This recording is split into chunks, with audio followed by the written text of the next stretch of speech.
I'd like to, first of all, of course, thank Steban for organizing one more event with us. It's amazing that we have this partnership. IE is a great business school, of course. We're happy to be here with you guys. So muchas gracias, Esteban. And thank you for coming. This is our advanced estimations workshop exclusively for you. First of all, let me quickly introduce myself. I'm Brazilian. I started traveling and living abroad early, first in Switzerland, but I graduated in Brazil. Then I did a couple of exchanges. I'm a SEMSI, which is a master's, and now I live in Berlin. So if you're around, just pop by and we can have a coffee or beer, which is more appropriate. I've started my career starting two businesses. Then I joined consulting firms for 5 years. I launched my own coaching company and app, worked a bit in fintech, started my own app, and now I'm building my school hybrid. And I'm giving this workshop because I've been thinking about how to crack cases for a long time now, and I created this method, right, of the Case Interview Academy a while ago and coached a lot of people to get offers at top consulting firms and fulfill their dream. So my oldest mentees, they are completing now 3 years in consulting firms. And I took a step further and created Hybridge. Right? Hybridge is building the bridge between university and work to make sure that you do better than we did. So we bring market professionals from the companies people want to work in, and we teach the tricks of the trade. So interviewing skills, first of all, in the first module of Hybridge, where we spend 70 hours actually sharpening business sense and methodology. So you end up transforming completely the way you speak and the way you think after this. Then we give the consulting readiness program before the job starts. And finally, we prepare you for leadership with Consulting Leadership School. This is a part of my team. We are 40 plus, now actually 50 plus consultants only from McKinsey, Bain, and BCG, different tenures. So we have from fresh people, associates like just left, up the way to principals, partners who spend a lot of time there. And our students are, giving us good testimonials. They're getting jobs in great companies. So that's very exciting for us to see the results of our bootcamp. And just a quick announcement, we have one more deadline for this season, which is the Americas Bootcamp. It's Americas, but you can apply from being anywhere in the world. It's just because of the time zone, is the Americas morning. So it's the European afternoon. So that's not a problem at all. The opposite would be a problem, but this is not a problem. So if you are interested about the program, you can definitely come and check out what our bootcamp is about. And therefore, I will just post here the brochure if you're interested. Cool. Let's jump straight into our workshop today, which is advanced estimations. I always say buckle up because it's fast paced and I like participation. So please do participate, unmute to volunteer or send your ideas and questions in the chat so that this is the most engaging for you. Estimations are also known as guesstimations or back of the envelope calculations. We use estimations at work, right? Very often, very, very often. In consulting, more so. And I can say, guys, that it's a real world thing, right? Consultants, they estimate to decide things. For instance, if it's worth investing more energy pursuing something, an initiative, a cost-saving opportunity, how much money is it worth? And you can do a quick calculation to see if it's worth more investigation. And some examples of consulting situations requiring estimations are, for instance, market entry. If you want to enter a market, how much money can you make there? So, and product launch, what is the expected revenue of something that you're going to launch? how much money you can save, as we already said, how much money can you lose if something goes wrong. So estimations are really, really a consultant's tool to make fast decisions on where to spend more time. So that's why we say that estimations allow us to move fast. This workshop is divided into three main parts. For why estimation cases, so I want to understand why you're being tested on this. Second, how to solve is the biggest part. And maybe if we have time, we can talk about other types of estimations that are not typical. Why estimation cases? Well, estimations, they are widely used, especially in first rounds, because they test for a lot of skills, actually, and they're very easy to apply, right, basically. And so the prompt is very simple, very short, and the person can apply without a lot of training. To be honest, it doesn't need any exhibits oftentimes. So you can apply to anyone, anytime, just remember the estimation question and you ask, oh, how many, there's an estimation case, I don't know, how many calories are consumed in the US during Halloween, right? You just memorize this question and then you can already test someone's thinking skills. So it's very easy. That's why they use it a lot. And it tests for listening and recap, of course, clarification questions, although not so much, structuring, of course, it's the main part of the estimations to prepare this, how your approach is going to be. Not graphs, but math for sure.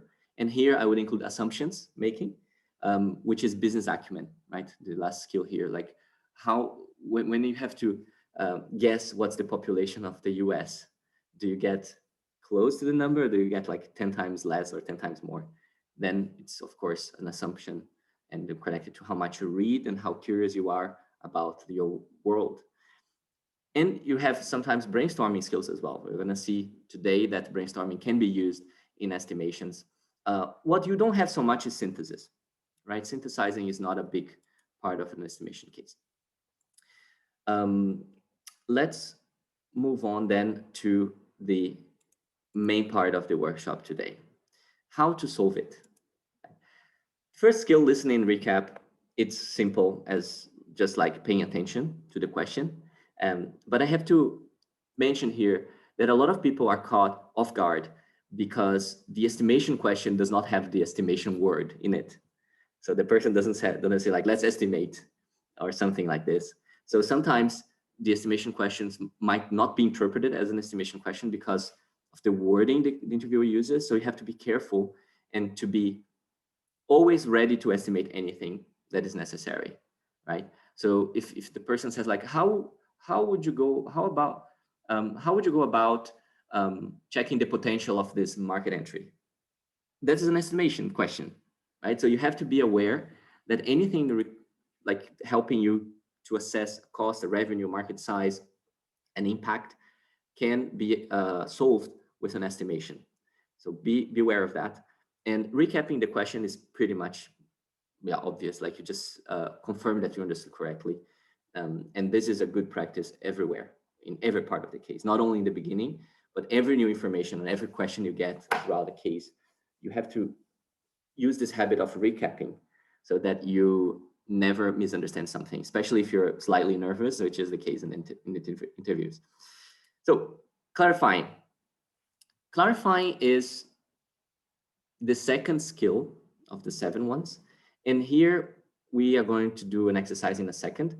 But first I want to explain a little bit what it's supposed to mean, right?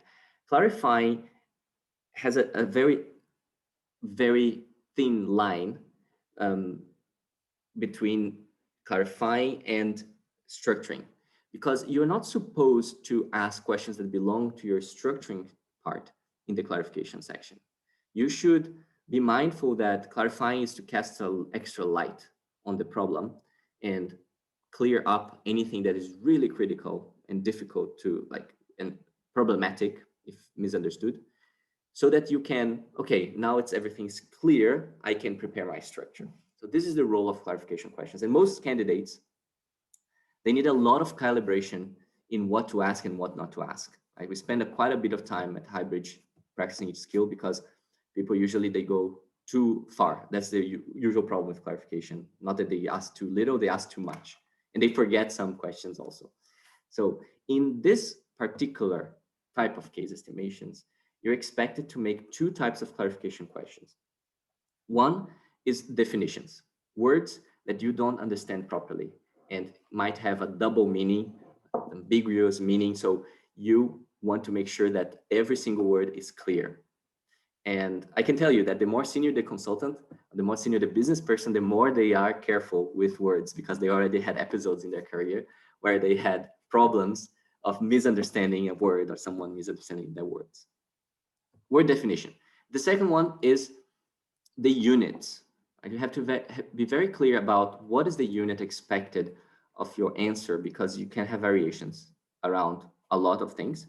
So it's important that you know if it's dollars, volume, annual, monthly, daily, and what currency, whatever, right? That's not clear to you. There's some assumptions that, for instance, market size is usually annual, almost always. And but market size can be volume or value, right? So you have to clarify if it's not clear.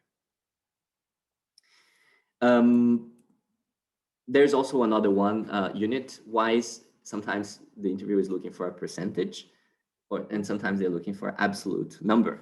And you also, it's better that you clarify. I always tell people in the math part as well at Highbridge, you need to know, if you were a plane taking off, you want to know what airport they're going to land, right? You don't want to take off and then figure out where's the airport. So do that as well in the case. Knowing the final unit that the person wants from your answer is something you want to align early before you take off. Good. I'm talking a lot, but now it's your time to think. I have a question, and I want you guys to send clarifying questions. Actually, let's do verbal, better. Let's hear some voices. You can ask me clarification questions. What is the diaper market size in Europe? That's your question. I like to know. You don't need to recap that, it's too easy. But what is the suggested clarification questions that you would have? Someone? Is it annually? Good. Thank you so much, Alex, for volunteering.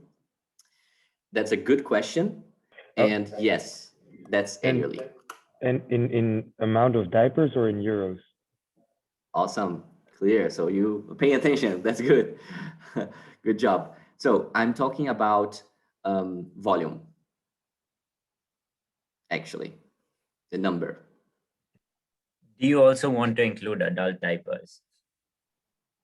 Ah, very good. I didn't catch your name. Who was that? Aman. Aman. Thanks, Aman. Great. Great for you to jump in.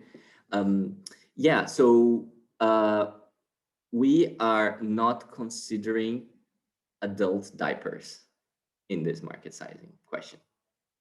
Good question. Are you only talking about the EU? Awesome. Definitions, right? So you can say that Europe is bigger than the EU. Wow, your name is difficult to pronounce. Witzke. Yeah, perfect. Okay, cool. Awesome. That's it. So European Union or Europe, the continent, because it has more countries, of course. And let's say it's European Union. Good question. Anything else?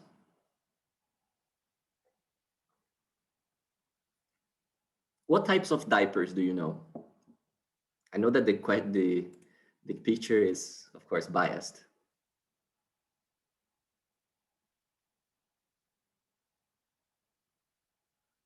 What about reusable diapers? Yes, very good. Who was that? Shelly? Jay. Jay. Okay, Jay. Thank you so much, Jay. Exactly. So you have two types at least of diapers, the disposable and reusable diapers. Good question. And I would say, let's focus on disposable diapers, which is anyways like 99% of the market. Awesome. That's very good. So I like their questions. Very to the point. You follow the recommendations. Great job. One question that maybe not so relevant in this case, but might come up is, are you talking about production or sales, right? Because I can definitely say that some countries, they export a lot. And if you're talking about production, it's very different from sales or import a lot. Good. Let's talk about the next step, right? So we listened, recap, we clarified definitions and the unit. And definitions, I can give you more examples, right? So if you talk about, for instance, population, are you considering only the residents or are you considering the tourists as well, right? Because if you consider the tourists in a city, for instance, like Paris, they are almost like a new layer of population because there's so many of them, right? Always coming and going, but as a fixed population, if you take a picture of Paris in a normal year, you're gonna see that, I don't know, 20% of people are actually tourists. You can also clarify things like words like what is the most popular or what is the best or something like this, because they are like fluffy words. It can mean like volume, it can mean like profits, etc. So you also want to be clarifying those kinds of words. Good. Let's move on to the approach. Here's something that a lot of people have questions about, like how, before you structure, you have to define your approach. And you can basically go to demand or supply side. Here, I would say that choosing the right approach is key. It's really key to get the most accurate estimation possible. The demand approach, it starts from the population. So you always come down to like, okay, how many people there are and what percentage of people use that particular product and how often or how many. And you get to the number of demand, like you estimate something from the demand of the market. The supply side starts with a business or a capacity to supply, right? A constraint, something that cannot be, let's say, something that there is a limit to it. So let me give you an example. On the demand side, I can ask, what is the market size for sofas in Russia? And you're gonna probably have to check out how many households and how long does a sofa last for, etc., to get to the number of sofas. That's the demand approach, right? But if I tell you, if you go for the supply approach in the sofas, you have to check how many sofas are produced in Russia plus how many they export or import to get to the number, which is much harder, much harder, and you maybe don't even have references to do that. That's why it's inadequate. But if I ask you, what is the how many cappuccinos does a Starbucks in New York serve? You're never going to start it from the demand, right? Because if you think about like the whole population of New York and then get to a tiny percentage who is going to actually this precise cafe, your estimation is going to be so small that any small mistake is you're gonna make you can make a huge mistake in the final number, right? If you say that 0.01% of New Yorkers go to this precise Starbucks, you might be making a 100x error there, right? Because you have the sensitivity is very small. So it's better that you start from the supply. How many cappuccinos can actually they serve at maximum capacity?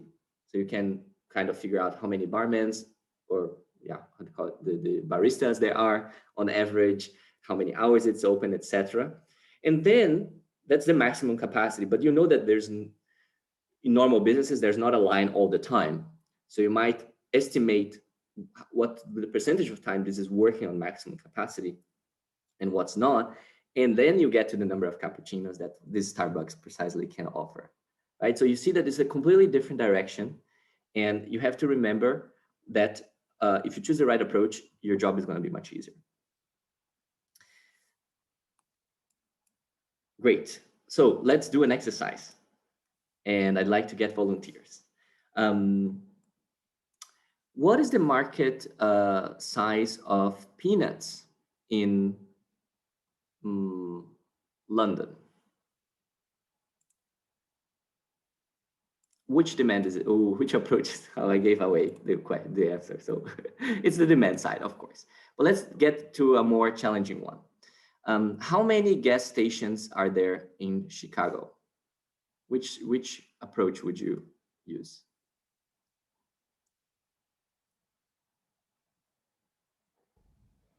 I think demand. Okay, who was that? Patricia. Patricia. Hi, Patricia. Thank you so much.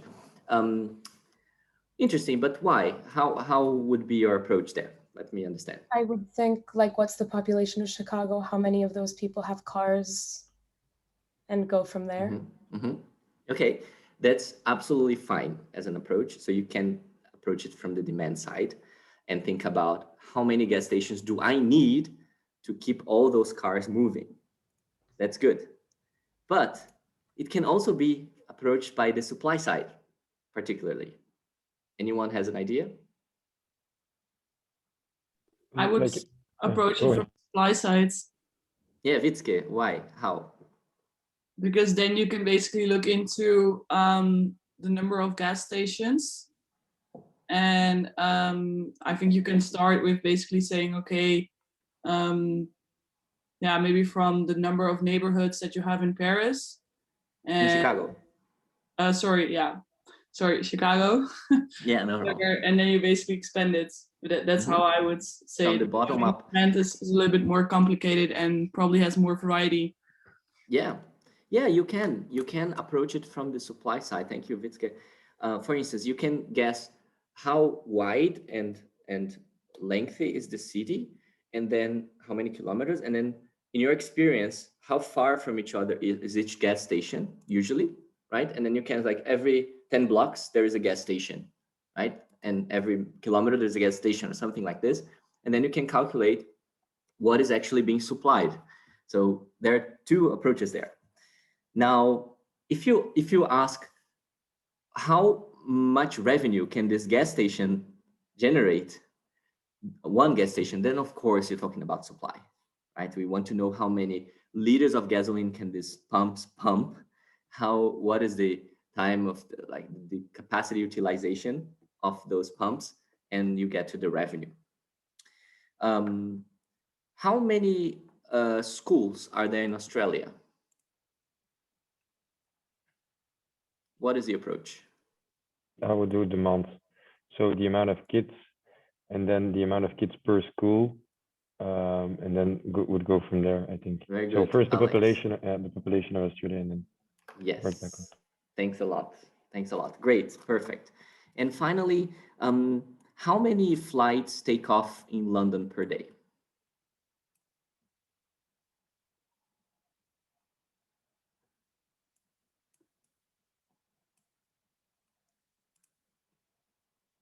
Anyone? Demand or supply? How many flights take off in London per day? I think I'd go from the supply side. How? I'd calculate. I'd see the maximum number of flights that London can serve, and on any day, see how many flights on an average can take off, because it's the busiest airport. So Yeah. I think I'd go from the supply side. Shreya, thank you. Perfect. It is possible, right, to get to the approach of like how many airports. I think there are 4 or 5 airports in London, how busy they are, like how many runways, and how many flights do you remember you see on that screen, like every 5 minutes, every 10 minutes. You can kind of like get to a pretty good number by just going from the supply side. But you can also do it from the demand side, right? So you can think about, how many people are there in London, plus the tourists and business people, etc. And what is the demand for flights? How full is that airplane on average? How many airplanes do I need to take off from London to fulfill that demand? So also another one that can be approached by both sides. You have to decide, you can decide what do you want to do, what do you feel more natural doing. Usually people have a preference. And if you have a very, very like, oh God, I have like two approaches that are super balanced and it could go A or B, you can eventually tell your interviewer, hey, I thought about approach A or B. If you have a preference, let me know. Otherwise, I'll just choose one of them, right? So you give the choice to the person and they might say A or B or give you back the choice. So this is, do you also need to basically argue why you choose either to argue it from the supply or the demand side to the interviewer? If you have two approaches that are equally valid, you can explain in this situation I mentioned, like there's A and I could do this, and there's B, I could do that. Briefly, I would not like overload this decision with a lot of data. No, of course. Yeah, but it's okay, right? But otherwise, if you see a clear path, if it's like, oh, this is demand, of course, then you don't need to say anything. You can just say like clarification questions, fine, right? So let me write down what I would do. Okay. Cool, Vitsky, thank you so much for the question. Actually, this is time for the questions. If anyone has another question, you can send it or unmute.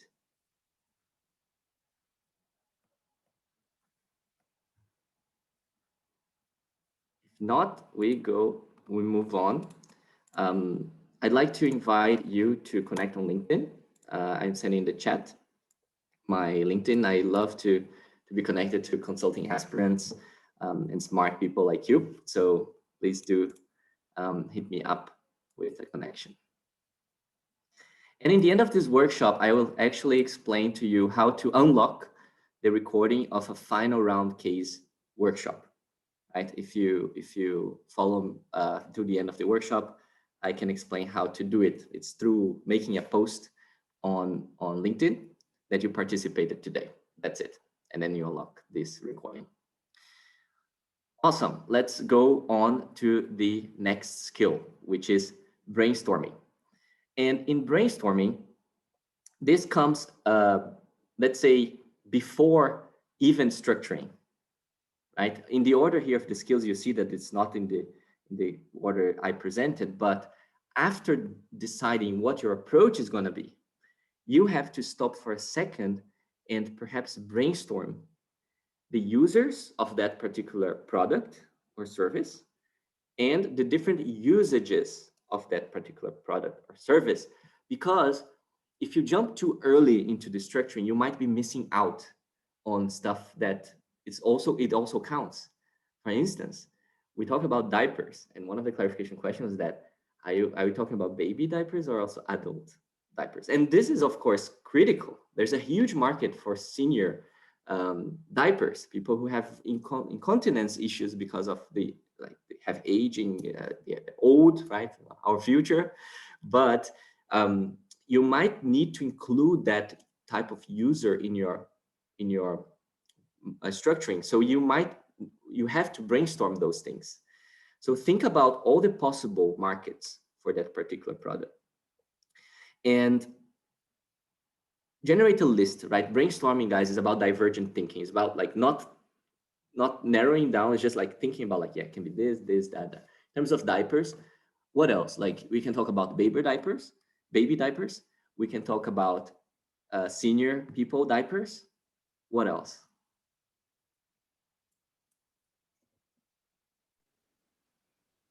What other groups can use diapers? Huh? Pet diapers? Yes. What else?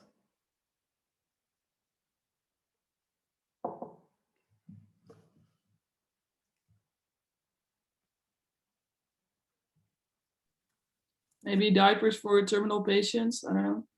Yes, exactly. So we talked about the age group baby. We talk about the age group old people. What about the middle population, right? With conditions and diseases that they need to use diapers, maybe temporarily because they are in hospital, or maybe because they have some condition that they have to use it, right?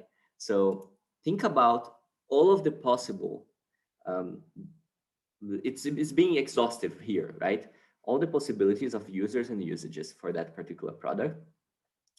And then focus on the most important ones and present to your interviewer where do you want to focus on and if he's or she agrees to it. For instance, I would say, okay, Flavio, thank you for clarifying everything. I can think of like several types of diapers.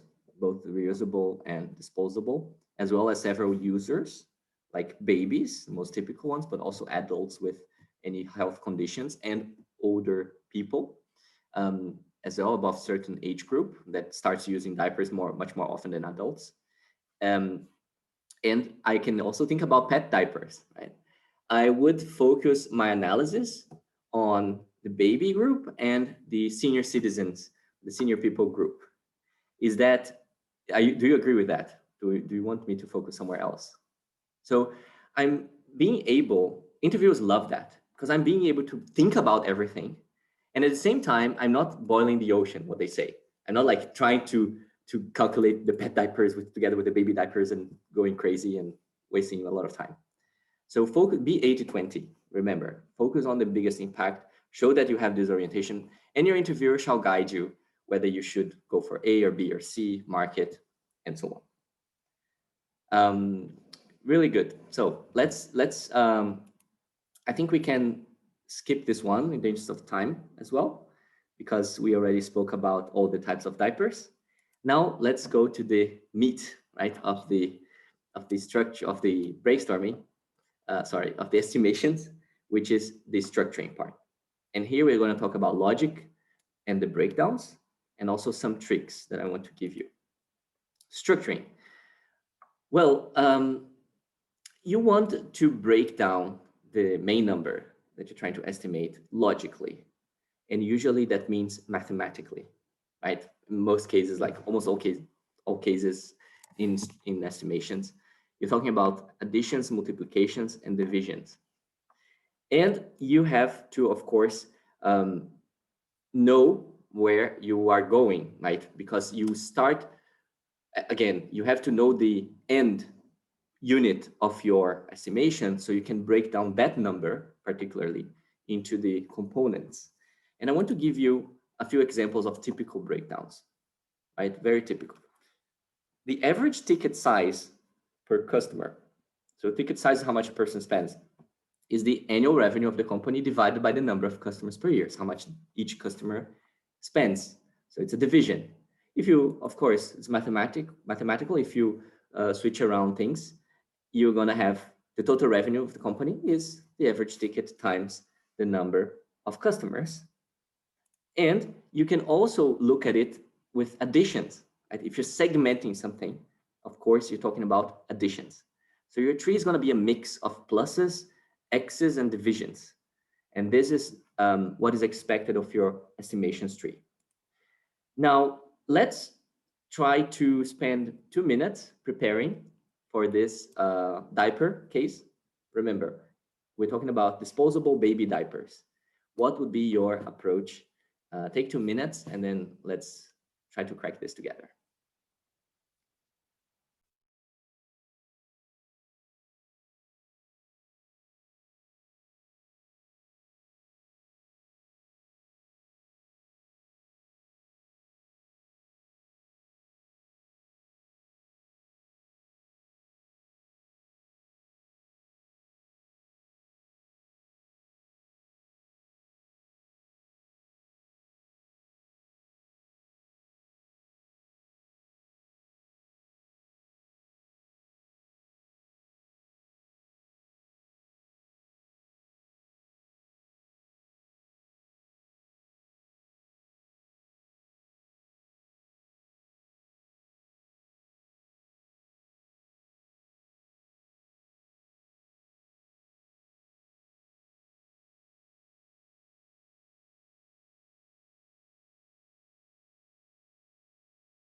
Okay, that's 2 minutes. Yes, guys, the more you practice cases, the more you are familiar with how long 2 minutes take. And that's a side product of your training. Why 2 minutes, Flavio? It's a bit of a market convention, actually. It can be longer if your structure is really sophisticated and you show that you worked throughout this 3 minutes, you can take longer.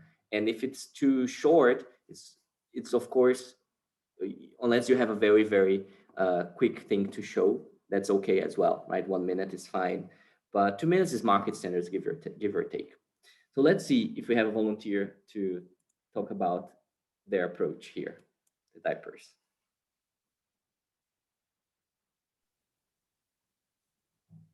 Yeah, Alex, go ahead. So maybe I would start by looking at the Euro population. Mm. No? Yeah, EU population. Yeah, which would be around 750 million. Yeah. Then I would look at like the life expectancy and set it to 80. Mm. And then since we looked at the baby market for diapers, I would consider that from year 0 to 4, babies wear diapers. I don't know if that would make sense. 0 to 4 what? Years old. Okay. So that means that from our total population, if we divide the total population by 20, we get this age category, the amount of people in that age category. Mm-hmm. And then I would look at the amount of diapers that are used per baby per day. And this I would estimate to be around 1 at night and 2 each day. So maybe around 3 to 4. Mm-hmm. And if we then multiply that number, 3 to 4 diapers a day, by the amount of the population that falls into our babies category, I would have the total amount of diapers used each day. And if I want to calculate it on an annual basis, we should multiply that number again by 365. Okay, this is what I could capture. Number of babies times number of diapers per baby per day times 365. Yes. Okay. Okay, thank you so much, Alex. Understood. So, someone wants to comment? I'm curious how detailed we have to be with so with the number of diapers per baby per day. I'm curious, as you know, they age from 0 to 4, the number of diapers they probably go through. Like, how detailed do we have to be with that breakdown? Yeah, very good question. So here I would say you have to calibrate how complex your structure is to how long is this estimation question supposed to last. Let me explain. There are some interviews which open up with an estimation. Like the case of the interview is estimation. You're going to be spending like at least 20 minutes doing that, right?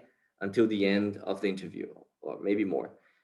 So when the whole case is an estimation, then you can add a little bit of flavor. You can say like, yeah, from 0 to 2, I think babies use twice as much diapers than 2 to 4. I don't know. I don't understand a lot about babies.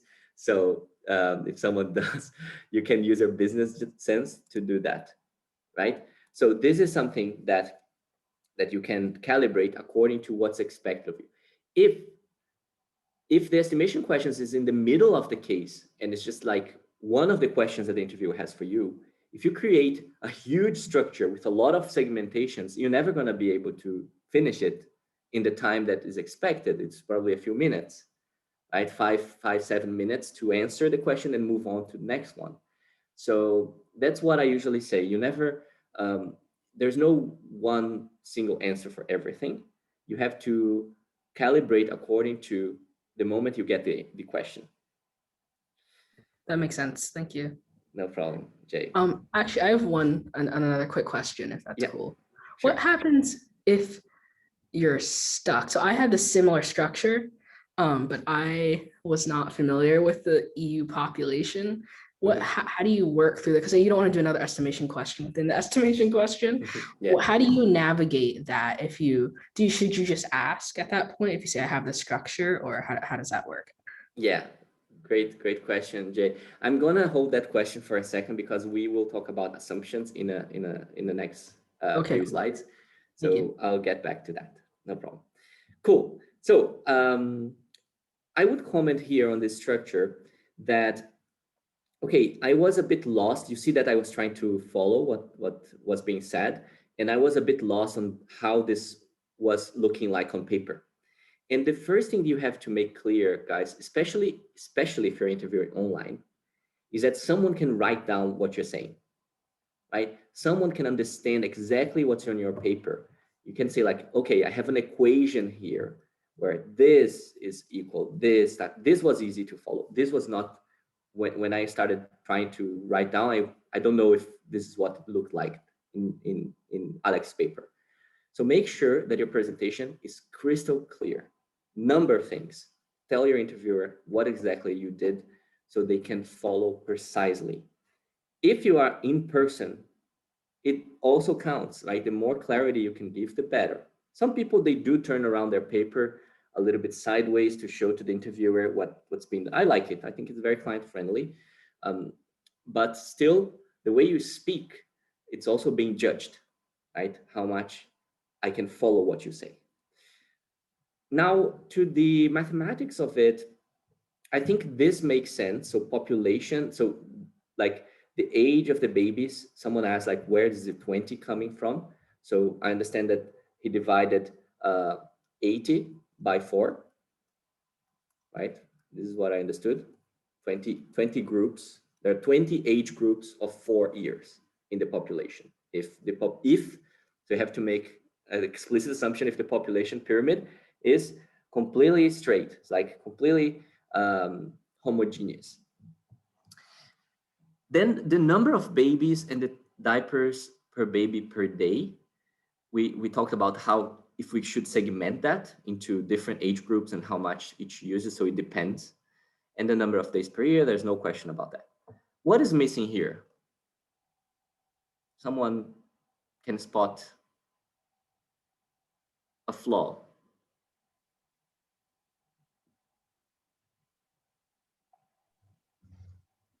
I'm not sure if we were just like focusing on the babies, or if we said we're gonna consider the like reusable ones. other population. Yes, we are focusing on babies. The reusable ones are not incalculable, like they're. Yes, but we are not talking about reusable ones. We're talking about disposable. Again, segmentation of the babies in different age groups from 0 to 4, because we're taking same average of number of diapers used per baby per day. You can add the segmentation, as we said, but that's optional. Are we talking about revenue? So multiply the cost? No, we talk about volume. That was clarified, like number, we talked about number of disposable diapers for babies. That's the number that we want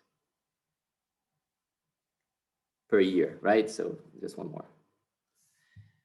All right, guys, this is assuming 100% of the babies are using disposable diapers, which is never true.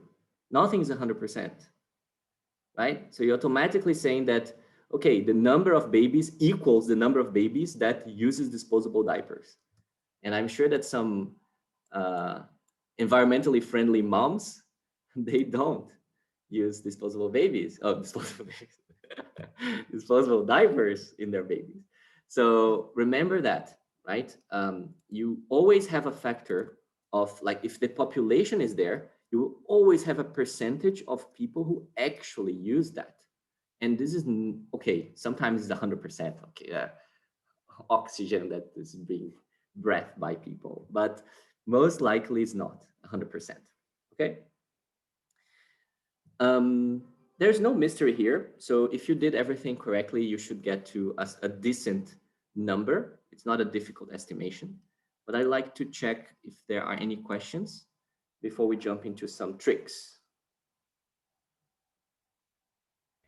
On an average, for a 2-minute question, like I have 2 minutes to solve it, how many layers do you think I should go deep, like 2 layers or 3 layers, I mean? I would say 3 layers is usually fine. It's usually good enough as a rule of thumb. Thank you. Right? No problem.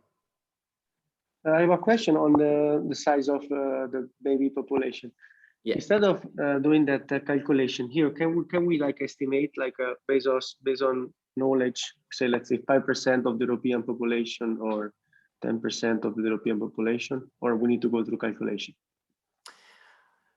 Okay, the number of babies, it's of course it's not correct here because the population pyramid does not look like this, right? It looks like this usually. So you have more babies actually than older people. It depends on the country, of course, right? So here in Japan, it's probably like this already. So if you're talking about Europe, maybe it's like, okay, it's like kind of, we have mostly adults, population maybe doing like this shape. What you can do, you can adjust that number a little bit. It's like based on what I know, I think Europe has more babies than 80-year-old people still. We didn't get there yet where this is not true anymore. So instead of using the population divided by 20, I will adjust that factor by 30% more. I'll add 30% more to that number to account for babies because I think there are more babies than old people. So I'm not assuming this population pyramid anymore. That's good enough, right? It shows that you can use some devices to adapt, to adjust. But if you tell me, I think 10% of the European population are babies, I won't believe you. I don't know how you got there. You have to substantiate it somehow, right? Unless you read that number in the newspaper yesterday and you can tell them, I just read this number, so that's the number. I want to know how you got there. I need some certain logic. Okay? Good. Guys, we have a little time, so I'd like to give you some tricks. First, it's the replacement concept, which is very, very intuitive, but it's very useful as well.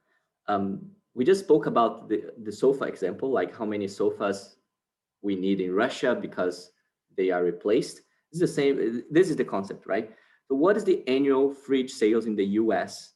It's basically the number of existing fridges divided by the average lifetime of a fridge. Because then you know that every 10 years, right, you're gonna have to replace a fridge.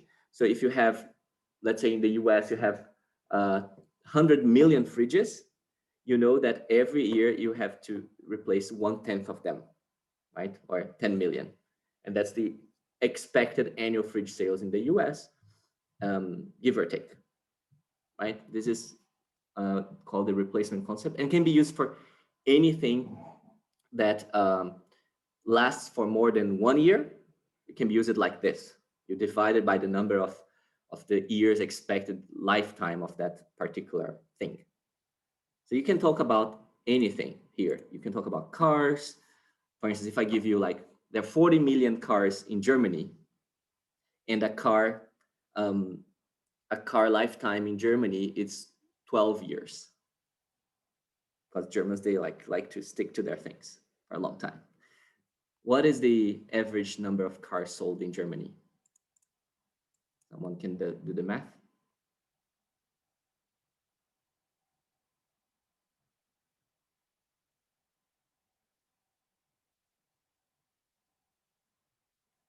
Yes, 3.33 million. You forgot the unit, but I know that you meant it. So 3.3 million cars sold in Germany per year to replace those cars. Very useful. Yeah, go ahead. We're just talking about replacing, right? Because what if a person is moving to Germany and he's buying, like we completely ignoring that case?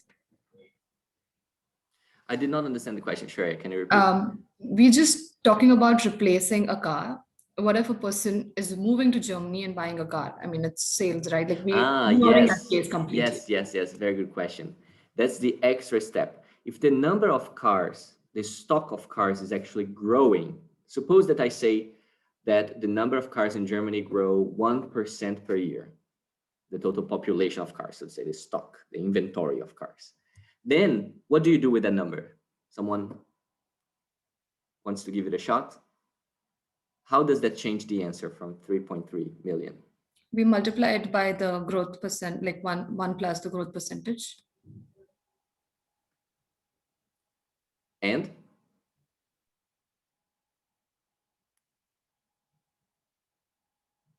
so you will get, so if I say that there's a 1% growth rate in the population of cars of 40 million, that's 400,000.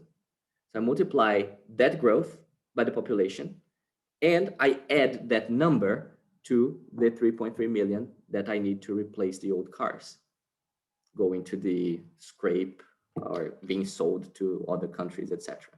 Right? That's why after 12 years they either get destroyed or get out of the country on average. So this is it. So 3.3 plus 0.4, which is the 1% growth. So you have the 3.7 million. This accounts for new cars being sold for people who did not have cars or moved in and bought a car. Sorry, can you repeat that? You said 3.3. Yeah. Wait, is that number different than 3.3 times 1 plus the growth rate? 3.3 million is the number of cars you need to replace the cars going out of business. And if I say that on top of that, I give you the information that the whole stock of cars in Germany grows at 1% per year, that's 400,000 cars more being added to the 40 million. So that's extra. I see. Apart from the 3.3 million cars you're going to be selling, you're going to sell even more, for 0.4 more. Right? So this is how you account for growth. So if we assume that they're not giving us that kind of information and it's just sort of more generic, like your previous one about diapers, do we make those assumptions and then clarify and say, okay, we're saying so I'm taking and can it be arbitrary in that sense? Like if I just say, okay, I'm taking a 2% growth rate assumption and we work it through that way. Is that okay? Yeah, absolutely. If I tell you, like, what is the number of let's say radios in the US, you're probably going to have a negative growth because radios dying out, right? So you can have the replacement of old radios, but maybe you have every year you have 5% less radios in the population of radios in the US. So you have to decrease it, take it out of the number, right? So you are supposed to be able to make this judgment. And hardly ever, guys, there's an answer key to it. It's just like, oh, the universe is expecting exactly this or this number. No, this is an exercise to see how you think.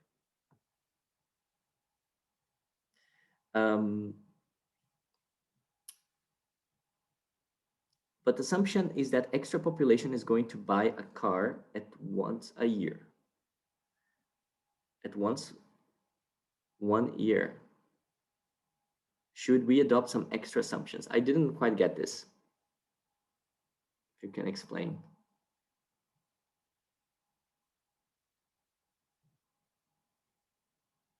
I didn't quite get it, sorry. But let's move on because I have to wrap up with one more trick, which is called the Little's Law. Little's Law is a very intuitive thing that also we don't use it as much, but we can use it a lot, right? Every time, so those are 3 elements of lines. Every time you have a line of people, then you have the time people spend in line, you have the number of people in line, and you have the number of people being processed in that line per minute, hour, whatever, the unit, right? Every time you have 2 of these variables, you can calculate the third. So if I tell you, I know the number of people in line and how long does it take for this example here in the supermarket, the cashier to beep things, then I know how long you're going to spend in that line. I just need to divide the people by the number of people processed per time, and vice versa. And I can do it with every single one of those things. And this is very, very useful. So if you have 2 variables, you can calculate the third one. People in line divided by the minutes they spend in line equals the number of people are being processed every time. And this is not only about physical human lines. You can apply this to any process where you have things coming in and coming out, and in between, there is a stock of things, which we call a line. So if I ask you, even things as crazy like, if I take a picture of a mountain now, with people skiing down, how many people are in the slope? If I give you how long it takes to come down the slope, if I say it's a 20-minute slope, and if I give you the number of people entering the slope, like being delivered by the lift every minute, then I know how many people are going to be in the picture, because I know how long that is. I know how many people are getting in, and I can calculate the third variable, and vice versa. So it's a very, very powerful principle that I want you to use whenever you have to estimate something, especially about manufacturing and so on. Guys, we run out of time, but that was good. I think we covered the soul of this workshop, which was the main part.